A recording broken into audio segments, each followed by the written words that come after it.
Good evening મિત્રો, કેમ છો બધા? મજામાં? આપણી કથાને આગળ વધારીએ. લાસ્ટ લેક્ચરમાં આપણે ભાગીદારી વિષય પ્રવેશમાં, બરાબર, ચેપ્ટર 1માં સ્વાધ્યાયના આપણે 5 કાઉન્સ જોયા, દાખલા નંબર 3 ના. આજે આગળ છઠ્ઠું કાઉન્સ જોઈએ. તો શું કીધું? શીલા, સુરભી અને સંકેતની ભાગીદારી પેઢીનો નફો ₹1,35,000 છે.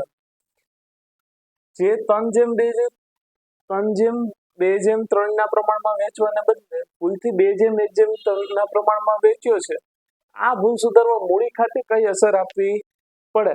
તો આમાં શું થયું? 3 ભાગીદારો છે. કોણ? તો કે શીલા, સુરભી અને સંકેત.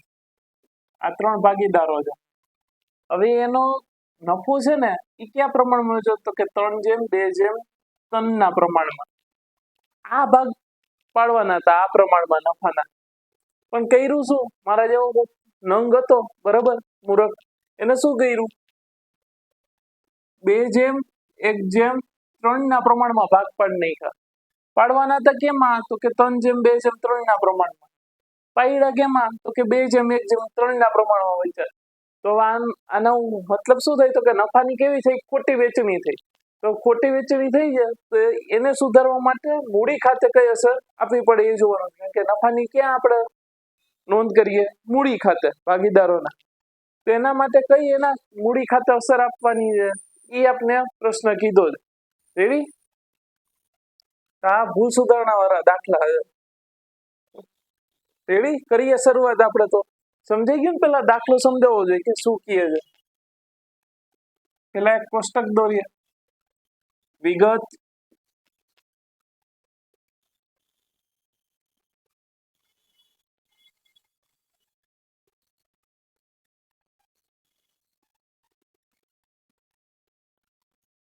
પેલું ભાગીદાર છે શીલા. શીલાના રૂપિયા, સુરભી અને સંકેત. હવે પેલા છે ને નફાની સાચી વેચણી કરે. શું કરે? સાચી વેચણી. તો કરીએ નફાની સાચી વેચણી.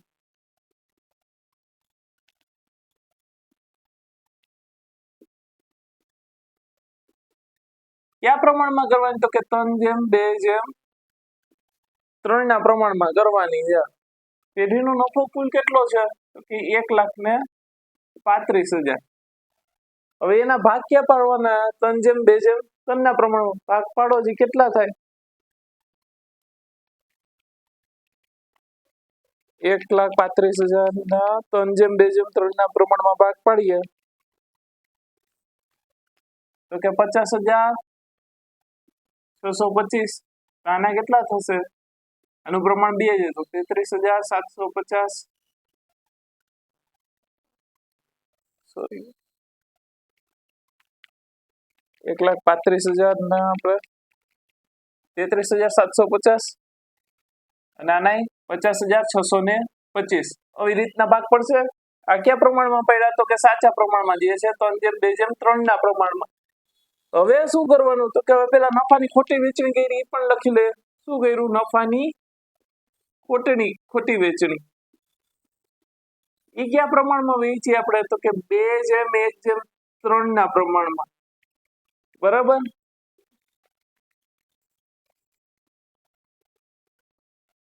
તમને 45,000. આ કેટલા હોય? 22,500. અને આ થશે 67,500. હવે જે નફાની સાચી વેચણી હોય એ શું કરવું પડે? ભાગીદારોને આપવા પડે પૈસા. એટલે એ બધા શું થશે? પ્લસ થશે. આ આપવાના હતા. શીલાને 50,625 આપવાના હતા, સુરભીને 33,750 આપવાના હતા, અને સંકેત હતો ને એને 50,625 આપવાના હતા. પણ હવે થયું શું? તો કે ભાઈ શીલા છે ને એને 45,000 જ આપ્યા. શું કર્યું? શીલાને 45,000 જ આપ્યા. તો હજી આપણે 5,625 આપવા પડશે ને શીલાને. દેવાના કેટલા હે? તો કે 50,625. આપ્યા કેટલા? તો કે 45,000 જ આપ્યા. તો વધે કેટલા? 5,625. સુરભીમાં શું થયું? તો કે સુરભીને આપવાના હતા 33,750. આપ્યા કેટલા? 22,500. 500 કેટલા આપ્યા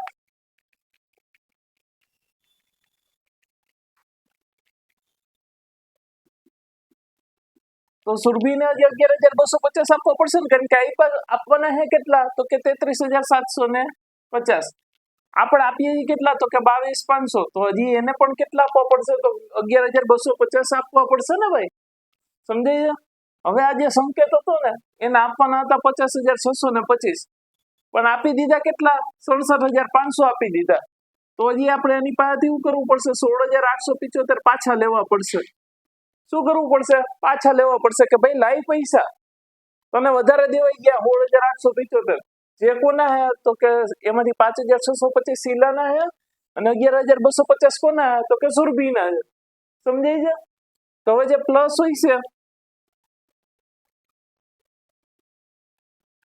એ શું થશે જમા થશે પ્લસ હોય જમા થાય અને માઇનસ હોય શું થશે ઉધાર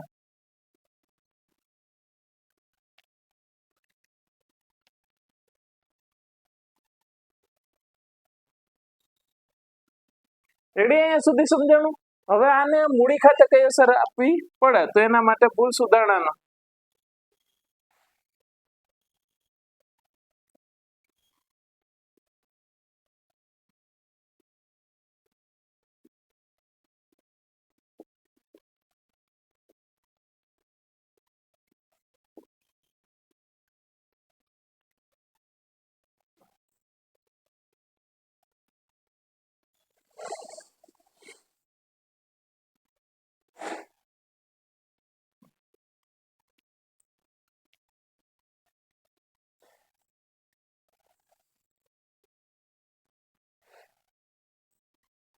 શું થશે ફોર્મેટ તો કે તારીખ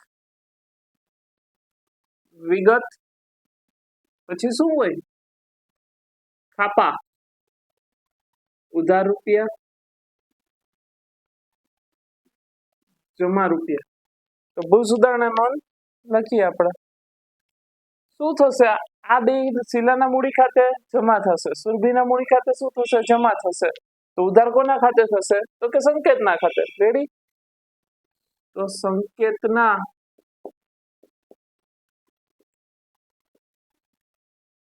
મૂડી ખાતે ઉધાર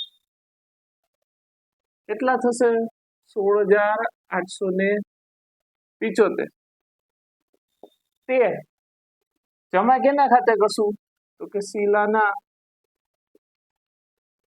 મૂડી ચાલુ ખાતે જમા કેટલા તો કે 5,625 તે હવે કોણ ગયું તો કે સુરભી એ સુરભીના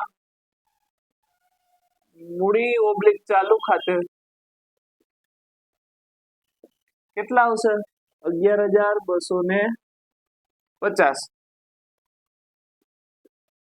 બાબત જે શું થશે તો કે ભાઈ નફાની ખોટી વેચણી થઈ શું થઈ બાબત જે આખું લખવું શું લખી શકાય તો કે નફાની ભૂલથી 2:1 પ્રમાણમાં ખોટી વેચણી થયેલી તેની ભૂલ સુધારણા નોંધ રેડી હવે આપણે આગળ વધીએ આમાં સમજાઈ ગયું તો હવે આગળ બીજો ભૂલ સુધારણા વાળો જોઈએ હવે એના પછીના કૌંસમાં શું કીધું તો કે રામ રહીમ અને ઈસુ આ ત્રણ ભાગીદારો છે કોણ તો કે રામ રહીમ અને ઈસુ આ ત્રણ ભાગીદારો છે તેઓની 1,416 ની એટલે શરૂઆતની મૂડી કેવી થાય શરૂ મૂડી કહેવાય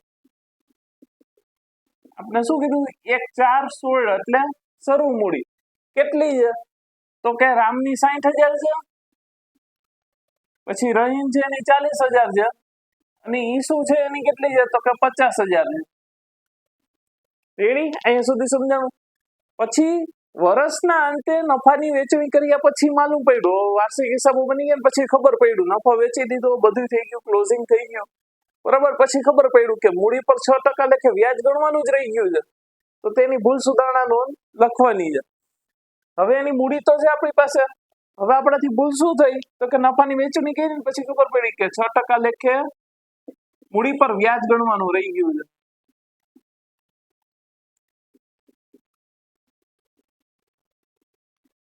રેડી તો આનું વ્યાજ કેટલું થાય 6% લેખે આખા વર્ષનું જ ગણવાનું છે બરાબર 1/4/16 થી 31/3/17 સુધીનું તો એક વર્ષનું વ્યાજ થયું તો આના ઉપર રામનું કેટલું વ્યાજ થશે તો કે 6% લેખે 3600 કેટલું થશે 2400 અને 3000 રેડી આ તો અહીંયા સુધી ક્લિયર મૂડી પર વ્યાજ કેટલું થશે તો કે રામનું 3600 રૂપિયા થશે રહીમને 2400 રૂપિયા આપવા પડશે ને ઈસુને 3000 રૂપિયા આપવા પડશે હવે જો એ કન્સેપ્ટ સમજો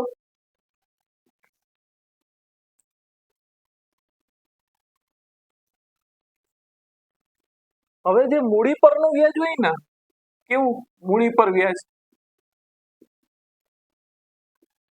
બરોબર મૂડી પર વ્યાજ ઈ આમાં બે પ્રકારો છે એક છે ભાગીદાર છે અને એક છે પેઢી બે વ્યક્તિઓ છે તો ભાગીદાર હોય કારણ કે મૂડી ઉપરનું વ્યાજ છે એ શું છે તો કે ભાઈ ભાગીદારોને મળે છે અને પેઢીને આપવું પડે છે તો આ પેઢી માટે શું છે શું થાય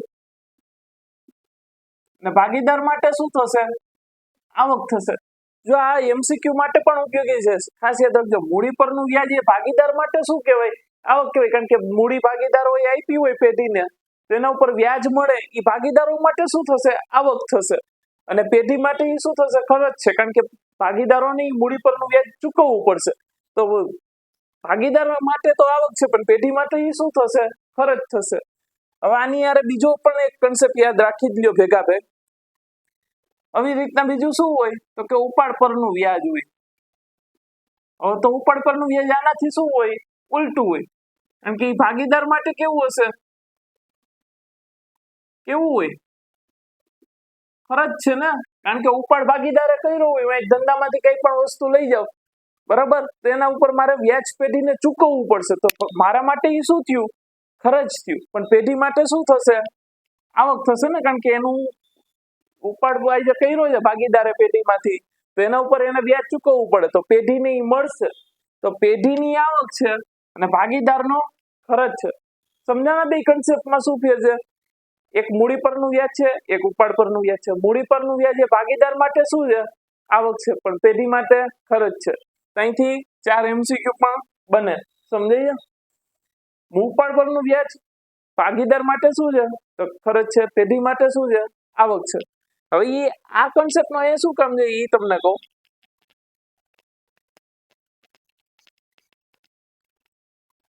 હવે આ જે મારું વ્યાજ છે ને મૂડી પરનું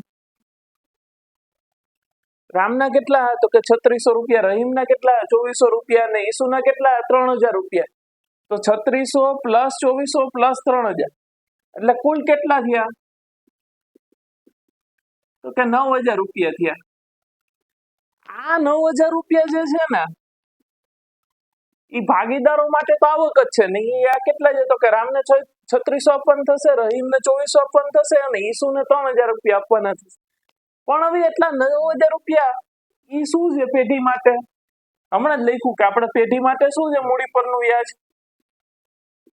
ખર્ચ છે શું છે ખર્ચ છે હવે જો 9000 રૂપિયા ખર્ચ હોય બરાબર તો એટલો શું થશે નફામાં શું થાય જો પેઢીને ખર્ચ કરવો પડતો હોય તો એ પેઢીમાં શું થશે નફામાં ઘટાડો થાય તો એટલો આ 9000 જેટલો ભાગીદારોના નફામાં શું થશે ઘટાડો થશે ને કારણ કે પેઢીનો ખર્ચ વધે તો નફો શું થાય ઘટે તો નફામાં 9000 રૂપિયા જેટલું શું થશે ઘટાડો થશે બરાબર તો હવે 9000 રૂપિયા આપણે ત્રણેય ભાગીદારો વચ્ચે ઘટાડવાના છે તો એ કયા પ્રમાણમાં હંમેશા નફા નુકસાનની વેચણી કયા પ્રમાણમાં હોય નફા નુકસાનના પ્રમાણમાં તો આમાં આપ્યું છે આપણે કે નફા નુકસાનનું પ્રમાણ આપ્યું છે રકમમાં તો કે નથી આપ્યું તો શું કરવાનું તો કે ભાઈ ભારતીય ભાગીદારી કાયદો આપને કે છે શું કહે છે કે જો નફા નુકસાનની વેચણીનું પ્રમાણ તમે નક્કી નથી કર્યું તો શું કરવાનું સરખે હિસ્સે વેચવાનું એટલે કે 1:1 પ્રમાણમાં વેચણી કરવાની રેડી અહીંયા સુધી ક્લિયર થયું તો હવે દાખલો કેવી રીતના ગણાય એ જોઈએ તો આ 9000 રૂપિયાની આપણે નફા નુકસાનમાં વેચણી પણ કરશું 1:1 પ્રમાણમાં તો કેટલા થશે 3000 રૂપિયા થશે બનાવીએ આપણે કોષ્ટક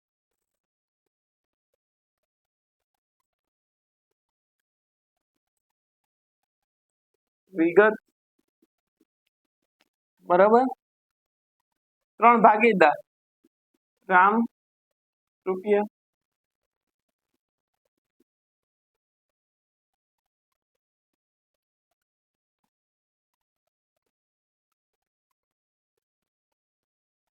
રેડી તો પેલા શું કરવું પડશે મૂડી પર વ્યાજ ગણી નાખીએ મૂડી પર વ્યાજ કેટલા 6% લેખે કેટલું થશે તો કે રામના 3600 રૂપિયા આપવા પડશે રહીમને 2400 રૂપિયા આપવા પડશે અને ઈસુને કેટલા આપવા પડશે 3000 રૂપિયા આપવા પડશે રેડી આ પૈસા આપણે આપવાના છે રેડી પણ હવે સોરી હજી એક અહીં આપણે ચોથી કોલમ બનાવી કુલ રૂપિયા તો કુલ કેટલા થશે 9000 રૂપિયા થશે 3600 પ્લસ 2400 પ્લસ 3000 9000 રૂપિયા જેટલો નફામાં શું થવાનો છે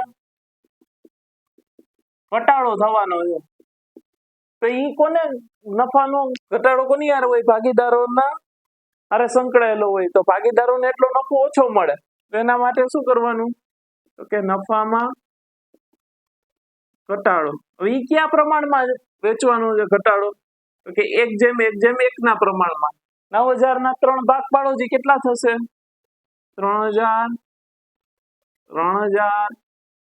ને 3000 હવે ઘટાડવાના છે તો શું કરવું પડશે માઇનસ શું કરવું પડશે માઇનસ કરવાનું આ જે પહેલી કોલમ બનાવી આપણે મૂળ પરનું વ્યાજ ભાગીદારોને આપવાનું છે એટલે પ્લસ થશે અને આ જે નફામાં ઘટાડો થયો એ શું કરવું પડશે માઇનસ કરવું પડશે રેડી હવે 3600 માં 3000 જાય તો શું વધશે પ્લસ 600 એટલે કે રામને હજી 600 રૂપિયા આપવા પડશે રહીમ છે એને આપવાના 2400 અને સામે લેવાના 3000 બરાબર તો આમાં શું વધશે -600 ની પાસેથી લેવા પડશે ઈસુને આપવાના 3000 છે અને દેવાના 3000 છે તો આ કેટલું થઈ ગયું આને કઈ છે નહીં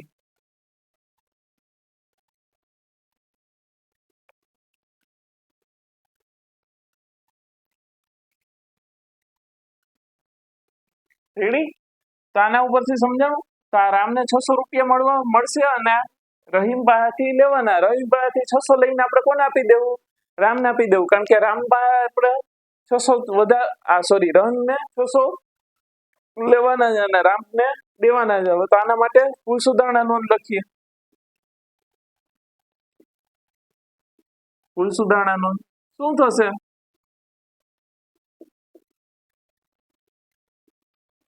હવે તમે બધાને આવડી જ ગયું હશે કે કેવી રીતના થશે પેલા શું આવશે તારીખ ફોર્મેટ આખું જ દોરવાનું સમજાય કુલ સુધારણા નોંધમાં ઘણા એક ફોર્મેટ દોર્યા વગરનું એમને લખે તો એવું ચાલે નહીં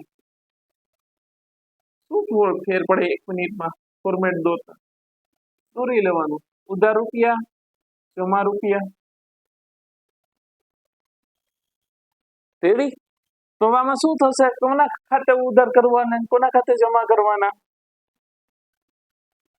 કયો તમને બધાને આવડે જ છે સમજુ જો રેડી તો રહીમના મૂડી ખાતે શું થશે રહીમના મૂડી / ચાલુ ખાતે ઉધાર કેટલા થશે રકમ તો કે 600 રૂપિયા તે રામના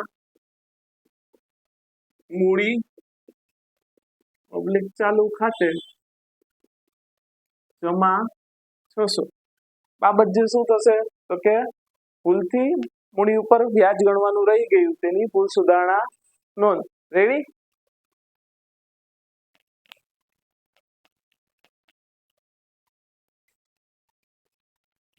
એના પછીનું 8મું કૌંસ બરાબર લતા ગીતા અને પ્રવીણા 3 ભાગીદારો છે કોણ તો કે લતા ગીતા અને પ્રવીણા 3 ભાગીદારો છે સમજાણું હવે નફાની વેચણી કર્યા પછી માલુમ પડ્યું કે ઉપાડ પર વ્યાજ ગણવાનું રહી ગયું છે ઉપાડ પર વ્યાજ કેટલું તો કે લતાના 2700 રૂપિયા છે ગીતાના 1200 રૂપિયા છે અને પ્રવીણાના 1500 રૂપિયા રેડી અહીંયા સુધી સમજાવું હમણાં જ આપણે વાત કરી કે ઉપાડ પરનું વ્યાજ છે બરાબર, ઉપાડ પરનું વ્યાજ છે એ શું છે? ભાગીદારો માટે. હમણાં આપણે જોયું ને, મૂડી પર વ્યાજ અને ઉપાડ પર વ્યાજ. મૂડી પર વ્યાજ છે એ ભાગીદાર માટે શું છે?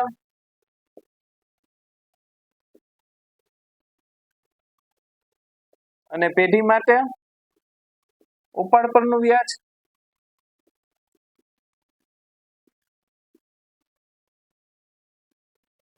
પેઢી માટે આવક છે.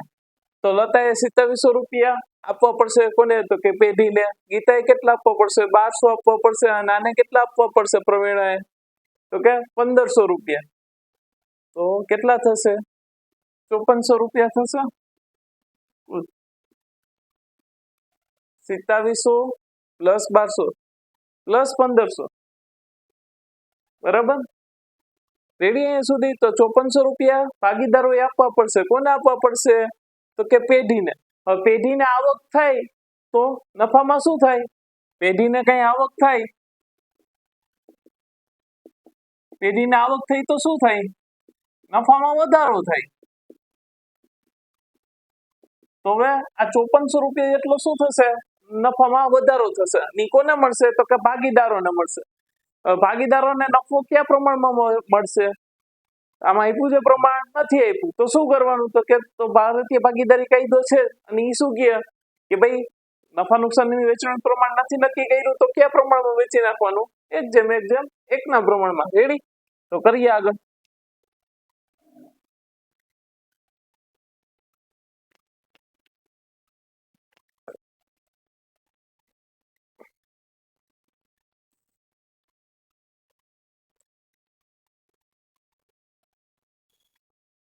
વિગત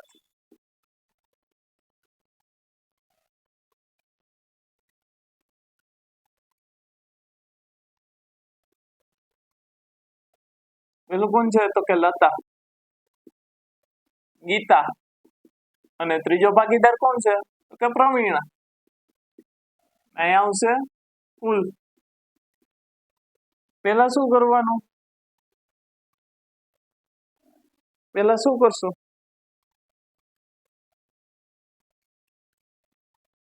શું કરશું પેલા? તો કે ઉપાડ પર વ્યાજ છે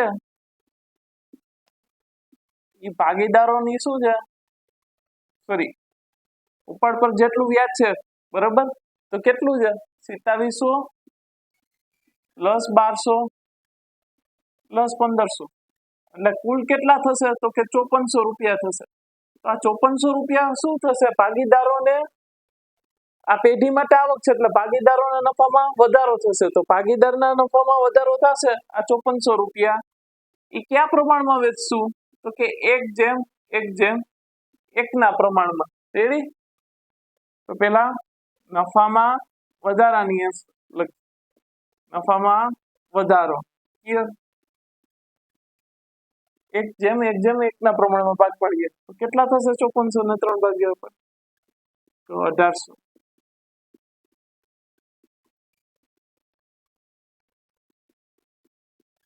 આ ભાગીદારોને પૈસા મળશે, નફામાં વધારો થયો.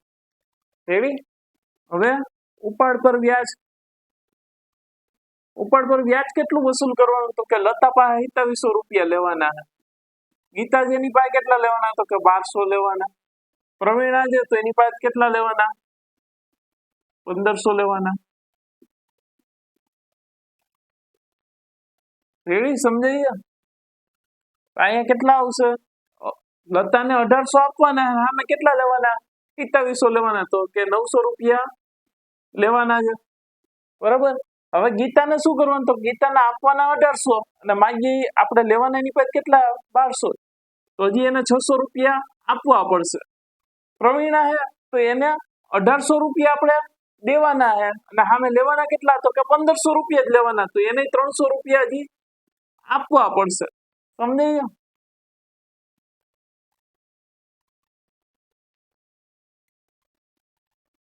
રેડી? અહીંયા સુધી સમજાણું? નફામાં વધારો થાય એ બધા ભાગીદારોને મળે. તો લતાને 1800 મળશે, ગીતાને 1800 મળશે, પ્રવીણાને 1800 મળશે. રેડી? પણ લતાને સામે ઉપાડ પરનું વ્યાજ આપણે લેવાનું છે, તો લતા પાસેથી 2700 લેવાના, ગીતા પાસેથી 1200 લેવાના થાય અને પ્રવીણા પાસેથી 1500 લેવાના થાય. તો લતા પાસેથી આપણે 2700 લેવાના અને સામે દેવાના 1800, તો આપણે એને શું કેવું કે ભાઈ 900 રૂપિયા આપી દે એટલે આપણો હિસાબ ચૂકતે થઈ જાય.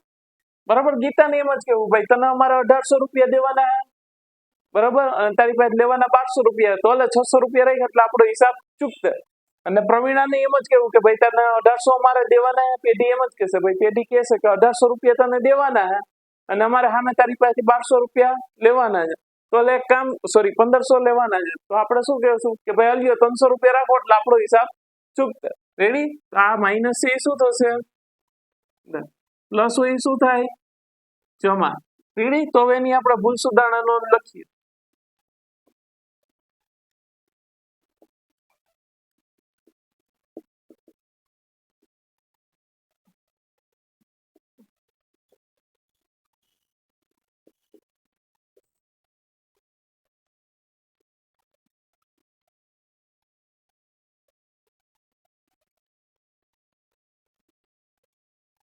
છાપા, ઉધાર રૂપિયા અને જમા રૂપિયા.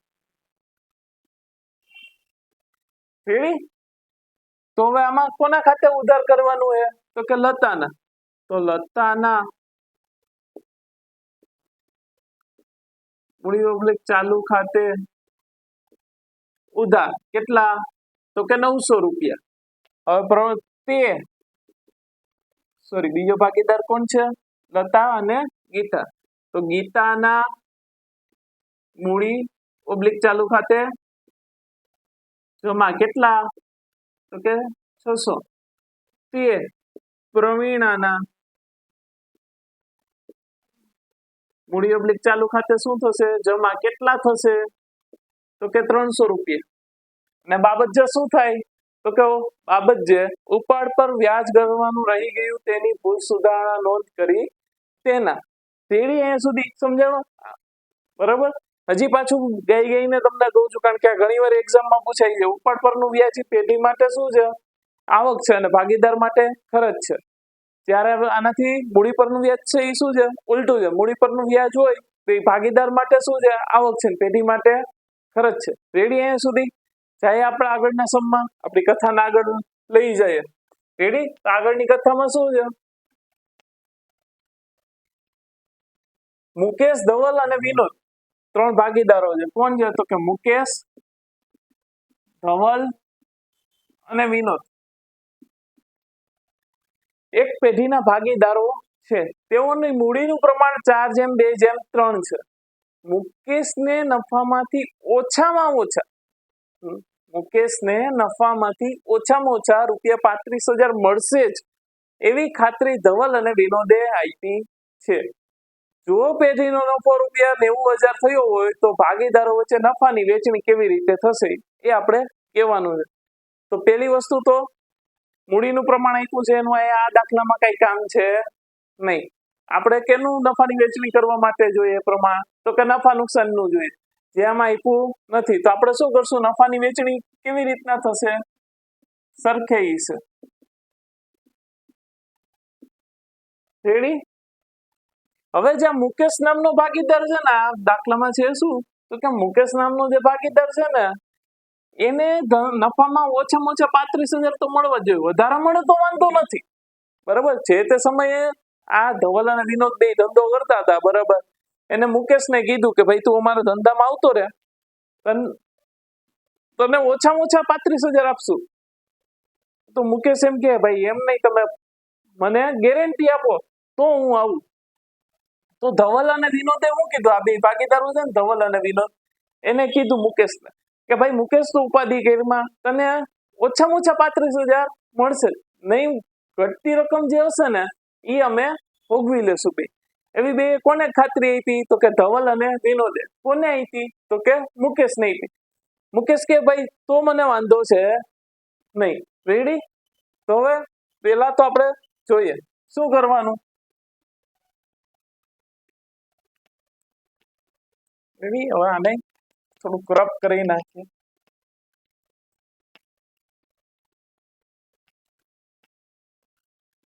હવે નફાની પેલા વેચણી કરીએ આપણે. શું કરીએ?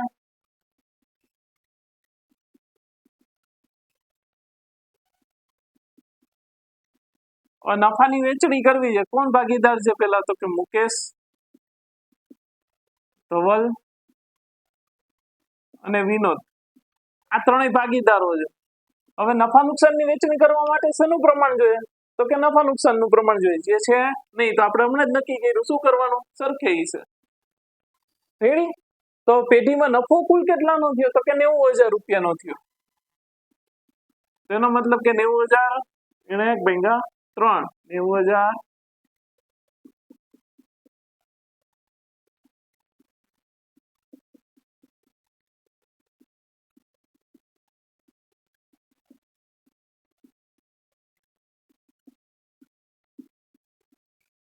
તો મુકેશના ભાગે કેટલા આવશે? 30,000. ધવલના ભાગે 30,000 આવે ને વિનોદના ભાગે 30,000 જ આવે. હવે અહીંયા પ્રશ્ન જ એ થયો કે ભાઈ મુકેશને કેટલા મળવા જોઈતા? તો ઓછામાં ઓછા 35,000. વધુ મળે તો વાંધો નથી, પણ ઓછા મળશે તો આ બંને ભાગીદારો છે ને, ધવલ અને વિનોદ, એને ભોગવવા પડશે. તો કેટલા આ લોકોએ ભોગવવા પડશે? મુકેશને કેટલા મળવા જોઈતા હતા? 35,000 રૂપિયા. રેડી? અને મળે છે 30,000. તો જે 5,000 ઘટે છે ને, બરાબર, એ કોણ ભોગવશે? તો કે ધવલ અને વિનોદ. અહીં તમને સમજાય એના માટે લખું છું, બરાબર, કે મુકેશને રૂપિયા 35,000 ઓછામાં ઓછા મળશે તેવી ખાતરી વિનોદે, સોરી પેલા કયો ભાગીદાર? ધવલ અને વિનોદે આપેલ છે.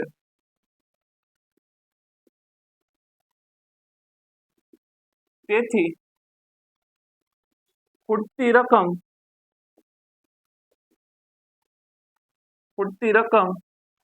કેટલી છે? 5,000. બરાબર. ખૂટતી રકમ ધવલ અને વિનોદ નફા નુકસાનના પ્રમાણમાં ચૂકવશે. બરાબર. હવે 5,000 ખૂટે એ તો ખબર પડી ગઈ, પણ 5,000 કેવી રીતના ચૂકવશે? હવે ધવલ ને વિનોદ વચ્ચે 5,000 ના ભાગ પડવા પડે ને. સમજાવું? કુલ 5,000 રૂપિયા ઘટે છે, પણ ખાતરી તો બે ભાગીદારો આપી ને, ધવલ અને વિનોદે થઈને 5,000 ભોગવવાના. તો એમાં ધવલ એમ કે ના ના, હું તો કઈ નહીં ભોગવું, બધે વિનોદે ભોગવવા પડશે. તો એમ હાલે નહીં. એ કે પ્રમાણમાં ચૂકવવા પડશે બે? તો કે પોતાના નફા નુકસાનના પ્રમાણમાં. તો પોતાના નફા નુકસાનનું પ્રમાણ શું છે? 1/1. બરાબર. તો ખૂટતી રકમ ના ભાગ પાડીએ. ખૂટતી રકમની વેચણી, બરાબર. તો ધવલની કેટલી થશે?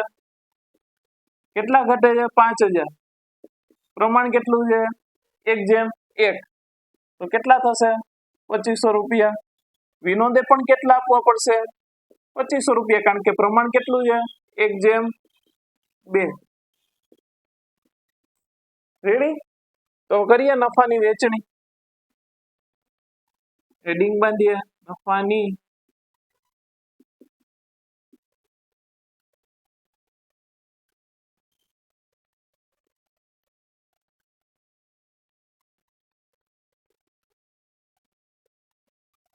વિગત.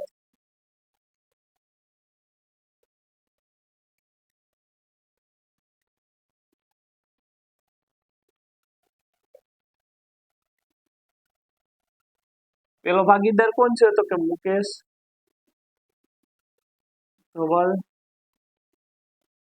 વિનોદ.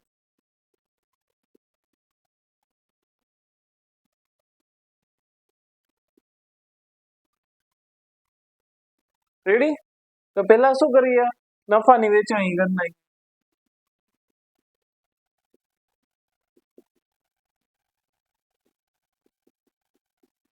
ઉપર કરેલી છે એ અહીંયા લખી નાખીએ.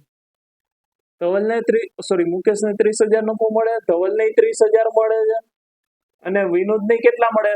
30,000 રૂપિયા મળે. રેડી?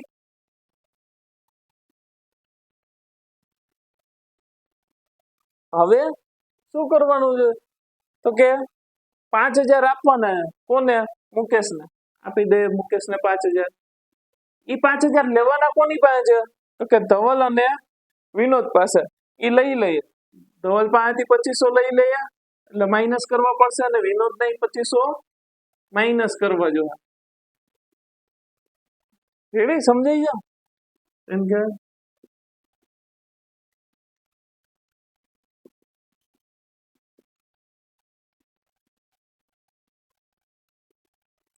રેડી?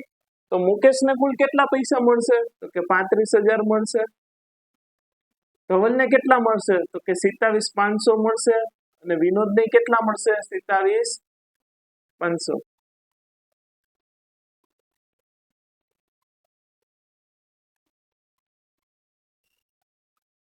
રેડી? સમજાણું? આમાં કાંઈ હતું નહીં, ખાલી જે વેચણી હતી નફાની એમાં જ ધ્યાન રાખવાનું હતું, કારણ કે જે મુકેશ છે એને ઓછામાં ઓછા 35,000 મળશે જેવી આપણે બીજા ભાગીદારો ખાતરી આપે છે, તો એને એટલા પૈસા તો આપણે આપવા જ પડે પેલી. સમજાણું? અને એ ખાતરી આપનાર ભાગીદારો પૈસા ભોગવશે. રેડી? સમજાણું? Okay, thank you so much everyone. મળીએ આપણે નેક્સ્ટ લેક્ચરમાં. બરાબર? Thank you.